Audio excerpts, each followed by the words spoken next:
Sa mga panalo, meron tayo dito Kuma Racing version 2. Back pressure para sa Sniper 155. So may isa pa tayong available.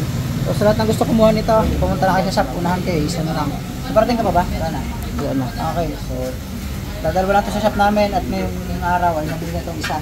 So may isa pa ha, sa gusto mong bumili. Mga dyan pa eh.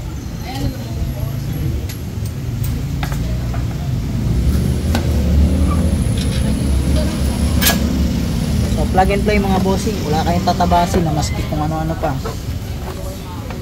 Wala akong doon remap. Remap? Mas maganda kung may pambili kayong ECU, magpapalit na lang kayo ng ECU. Kung wala naman kayong budget, yun, magdala na lang kayo. Magpa-remap kayo. So kung saan kayo masaya. Pero kung ako tatanungin nyo, ECU is the best.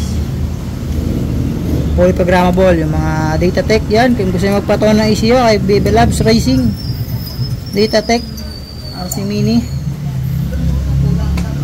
Kung kayo naman ay nasa Rizal, kay JCP Racing. At kung kayo naman nasa Maynila, ayan, si Mang Kepwing, si Master. Ay, kita natin mga boss.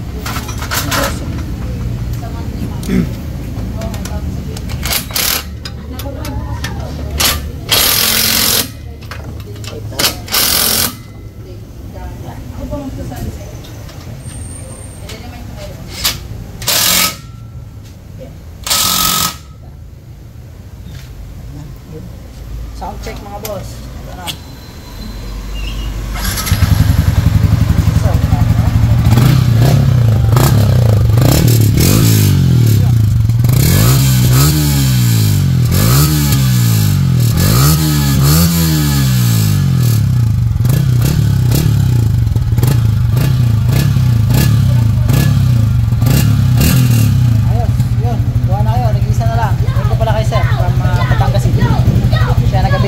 Ano na